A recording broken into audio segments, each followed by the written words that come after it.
Hello दोस्तों, welcome back to favourite channel forest blaster और मैं हूं आपका host Abhi. Perfect day, perfect entries, perfect video और परफेक्ट प्रॉफिट्स। तो बात कर लेते हैं जी कल की वीडियो की। जिन्होंने मेरी वीडियो फॉलो की उन्होंने एक्स्ट्रा प्रॉफिट कमाया। खासकर मेरे जो फ्री व्हाट्सएप ग्रुप वाले लोग हैं उन्होंने एक्स्ट्रा ऑर्डनरी प्रॉफिट अर्न किया। हर चीज़ में जिसमें हमने एंट्रीज ली वो परफेक्टली प्रॉफिट के अंदर क्लोज हुई। फ्री व्हाट्सएप ग्रुप बताता चलो, इट्स टोटली फ्री, हर कोई ज्वाइन कर सकता है। 100% फ्री है, कोई ज्वाइनिंग फीस नहीं है, कोई मंथली चार्जेस नहीं है, कुछ भी नहीं आपको जो है वो पे करना। और वो सिग्नल ग्रुप नहीं है, लर्निंग बेस्ड ग्रुप है और सारा एनालिसिस बेस्ड ग्रुप है।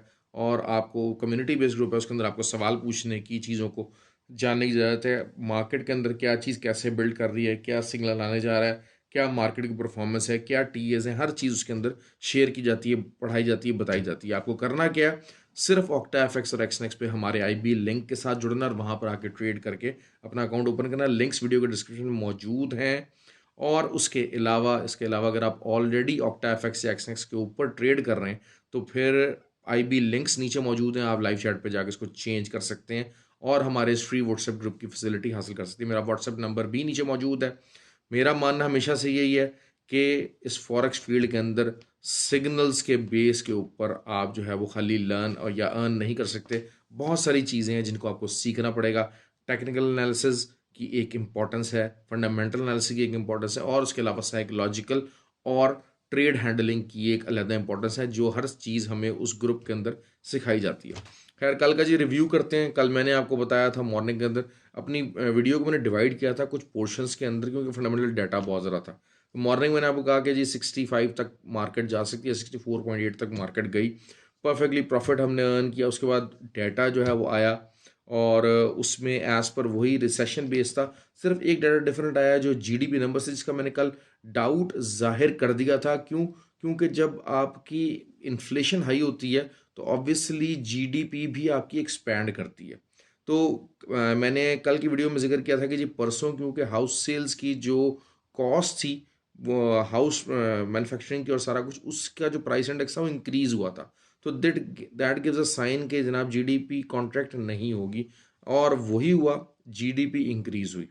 अब जीडीपी इंक्रीज़ होने से जो हमारी जो एक दो ट्रेड्स थी जिनके ऊपर हम बहुत ज़्यादा रिलाई कर रहे थे वो नहीं गई, जो कि मैंने वीडियो में बताई थी, लेकिन उसका पैरेलल भी मैंने बताया हुआ था। जीडीपी इंक्रीज जब होता है तो नैस्डैक और ऑयल ऊपर जाता है, लेकिन ऑयल चूंकि पहले ऊपर जा चुका था, हमारी ऑयल की परफेक्ट एंट्रीज थी। हमने कहा था कि जी ऑयल हम बाय में देखेंगे और बाय की साइड पर रहेगा, और जैसे ही 79.5 को क्रॉस करेगा तो हम बाय की एंट्रीज लेंगे। तो अच्छी वहाँ पर भी एंट्रीज हमारी रही, 100-200 पिप्स हमने वहाँ पर ही प्रॉफिट कमाया। लेकिन उसके बाद जब डाटा आया तो फिर जीडीपी नंबर जब हाई आ गए तो फिर जो है वो नैस्डैक का एक पता लग गया था कि जी Nasdaq is gonna go in by. और ऑयल क्योंकि पहले ही हो चुका था, लेकिन ऑयल थोड़ा सा वीक जोन में चल रहा है, जिस वजह से इतना प्रेशर उसके ऊपर नहीं आया। दूसरा एलएनजी जो थी उसकी भी प्राइस काफ़ी ज़्यादा नीचे आ चुकी थी, लेकिन ऑयल मेंटेन्ड इट्स ग्राउंड क्योंकि चैनल ब्रेकआउट दे चुका था। खैर ओवरऑल जो है वो हमने उसके अंदर प्रॉफिट कमाया, लेकिन वो जो डाटा था हमारे अकॉर्डिंग नहीं आया था। लेकिन ग्रुप के अंदर मैंने अपडेट कर दिया था कि अब ये सेलिंग के अंदर नहीं जाएगा, ये बाइंग की तरफ मूव करेगा, और वही हुआ अल्हम्दुलिल्लाह।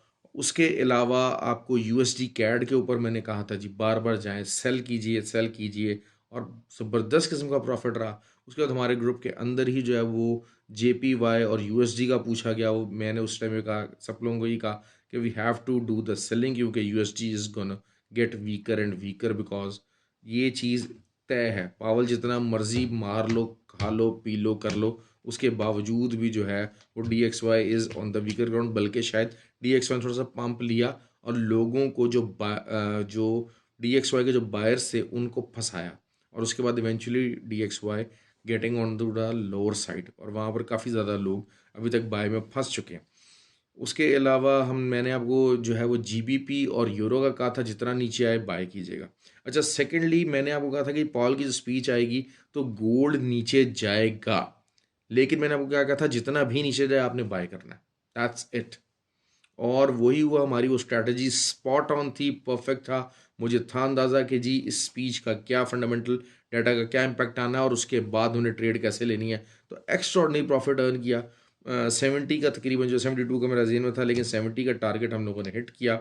और ये चीज़ हमारी जो है ना अल्हम्दुलिल्लाह अल्हम्दुलिल्लाह एक इंतहाई प्रॉफिटेबल डे बनकर सामने आया। अब कल की बात कर लेते हैं जी, कल क्या हो सकता है। कल सबसे पहले बताता चलूँ, आईएसएम नंबर्स हैं सर्विसेज गुड्स के, और इनके सब चीज़ों के काफ़ी हाई इंपॉर्टेंट डाटा मौजूद है, लेकिन बात वही है कि वो भी रिसेशन बेस्ड ही हैं। अब जो सर्विसेज और गुड्स के आईएसएम नंबर्स हैं, उनकी वजह से क्या हो सकता है। बेसिकली गोल्ड तो ऑब्वियसली इज गोना रिमेन, कल जो है वो शायद आपको 84 तक जाता नज़र आ जाए, लेकिन यहाँ पर 70 के ऊपर एक अच्छी रेजिस्टेंस मौजूद है। होता है पिवट करने की कोशिश करे, और पिवट इसका 59 का मौजूद है, और अगर 59 पर भी आता है तो आप बाई की एंट्रीज लीजिएगा, और अच्छा आपको यहाँ से मुनाफा देगा। जो मैंने वीकली अपने टारगेट सेट किए हैं उस तरफ मार्केट लाजमी जाएगी, ऊपर की तरफ निकलेगी। सिंपल ट्रेड बन रही है गोल्ड में, बिल्कुल सिंपल है, सॉलिड कैंडल बनी हुई है, buyers are still in the game. आप भी बाइंग साइड में रहे, स्कैल्पिंग करना चाहिए, स्कैल्पिंग कर लीजिए। 84 की अगर रेजिस्टेंस मौजूद है, अच्छी रेजिस्टेंस मौजूद है, वहाँ से भी रिट्रेसमेंट आ सकती है, अच्छी खासी रिट्रेसमेंट आ सकती है, क्योंकि अभी 4 आवर कैंडल्स को अगर आप देखते हैं तो वो कहीं से भी जो है वो उनके अंदर डाइवर्जेंस नहीं आई भी, ऑल दो कि 1 आवर के ऊपर हल्की हल्की जो है वो बेरिश डाइवर्जेंस आ रही है, लेकिन जब तक 4 आवर के ऊपर डाइवर्जेंस प्रॉपर नहीं आएगी, जो कि मेरा तक मानना ये कि 84 के लेवल पे आएगी, तब वहाँ से आके अच्छी एक डाइवर्जेंस आ सकती है, रेजिस्टेंस आ सकती है। अगर अभी भी थोड़ा सा जितना मर्जी नीचे नीचे की तरफ मिलता है कल के लिए, तो आप बाई की तरफ जाइए, सिंपल ट्रेड्स हैं आपकी निकल जाएंगी। ये एक सिंपल सा मामला मैं बताता चलूँ आपको हो जाएगा। Oil is something very tricky right now. अच्छा सिंपल पहले बात कर लेते हैं, नास्डैक की बात करते हैं। नास्डैक अपनी हाई रेजिस्टेंस जोन के ऊपर खड़ा हुआ है, और यहाँ से जो है वो कोई 100-200 पिप्स नास्डैक के लिए रिट्रेस करना कोई ऐसी बड़ी बात नहीं है। और आईएसएम नंबर्स जो हैं वो जो कि फंडामेंटल डाटा है, अगर वो भी वही आता है जो कि कंसेंसस है, तो this gives a recession. Recession के अंदर मैं बताता चलूँ, आपकी स्टॉक मार्केट्स कभी भी बहुत ज़्यादा हाई परफॉर्म नहीं करती हैं। तो चाहे वो US30 हो, चाहे वो US100 हो, it is gonna go bit down, और बहुत ज़्यादा नीचे तो नहीं आएगा, लेकिन ये कि बहरहाल जो है वो 250-300 पिप्स नैस्डैक के लिए दे जाना कोई ऐसी बड़ी बात नहीं है। ऑयल जो है वो, ऑयल की थोड़ी सी ज़रा अगर मैं एक तरफ देखता हूँ, तो 4 आवर जो दोनों कैंडल्स हैं, वो 2 कैंडल फार्मूला अगर मैं बताता हूँ कि जो बेरिश कैंडल है तो उसके बाद थर्ड कैंडल जो बुलिश बननी चाहिए, लेकिन बहुत ज़्यादा मैं कहीं इसको बुलिश जाता हुआ निकलता हुआ नहीं देख रहा। हाँ, अनलेस एंड अनटिल के ये दोबारा से 79 और जो है वो 78.8 से लेके 79.4 का एरिया है, ये इसको रीटेस्ट करे, क्योंकि ज़रिए पता चैनल ब्रेकआउट हुआ हुआ है, उसका रीटेस्ट हो 4 आवर कैंडल के ऊपर, और उसके बाद यहाँ से अगर वो पंप लेगा तो देन आई कैन सी के जी ऑयल 84 तक भी जा सकता है। लेकिन अगर यहीं से डायरेक्ट ये ऊपर उठता है तो फिर ज़्यादा से ज़्यादा इसका 82.5 तक का एरिया मैं देख रहा हूँ, उसके बाद इसको नीचे ही आना पड़ेगा, irrespective what the DXY is doing and what all the stuff is going on। आपको इसको जो है वो सेलिंग बैठना पड़ेगा। लेकिन वही चीज़ है कि अभी शायद जो 4 आवर कैंडल है वो इतनी ज़्यादा जो है वो बेरिश नहीं हुई है, उसमें जो है वो कोई बहुत ज़्यादा डाइवर्जेंस वगैरह इकट्ठी मौजूद नहीं आई है, और उसके अलावा कोई मैकडी वगैरह भी कोई इतना ज़्यादा अच्छा, कोई आपको बहुत ज़्यादा ऐसा कोई सिग्नल नहीं दे रही कि जनाब हाँ जी को बिल्कुल बहुत ज़्यादा बुरे हालात हो गए। और basically it's a bullish close. 4 hour candles की यकीनन दो जो है वो एक डॉजी फॉर्मेशन में क्लोज हो रही हैं, लेकिन वही बात है कि 2 कैंडलस्टिक फार्मूला के बाद third candle can go bullish, और टारगेट हमारा 82.5 का अचीव हो सकता है कल ऑयल का। तो ये है जी सिनेरियो ऑयल में। उसके अलावा जो यूरो यूएसडी है, मैंने आपको लॉन्ग टर्म टारगेट्स बताए हुए हैं, वो अचीव होंगे इनके। यूएसडी कैड के भी जो है वो मैंने लॉन्ग टर्म टारगेट आपको मैंने बताया हुआ है 1.325 का। थोड़ा बहुत ज़रूर सपोर्ट पे ही है DXY, अभी मरा नहीं है। DXY is still not out of the game yet. मैं बताता चलूँ आपको, क्योंकि DXY को मैं बार बार बात कहता हूँ, इसको आप ओवर रूल नहीं कर सकते। 105.8 और फिर 105.4 की अच्छी रेजिस्टेंसेस सपोर्ट्स मौजूद हैं इसके पास।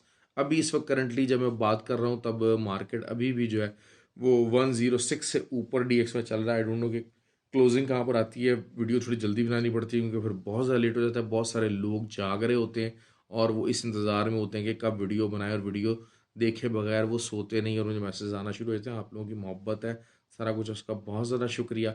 बहरहाल ख्याल रखिएगा, अपनी तरफ से मेरी कोशिश होती है कि आपको बेहतरीन तरीके से गाइड कर सकूं। बेहतरीन ट्रेड्स बता सकूं। लेकिन प्लीज़ प्लीज़ जिन लोगों को मुनाफा हुआ है, जिन लोगों को फ़ायदा हुआ है मेरी वीडियोस से, तो प्लीज़ एटलीस्ट आप कमेंट ज़रूर किया कीजिए, लाइक ज़रूर किया कीजिए। और I try my level best के जी आपको ज़्यादा से ज़्यादा जो है वो इसमें गाइडलाइन दे सकूँ अपने, with the best of my knowledge. Okay जी, ख्याल रखें, have a good day ji.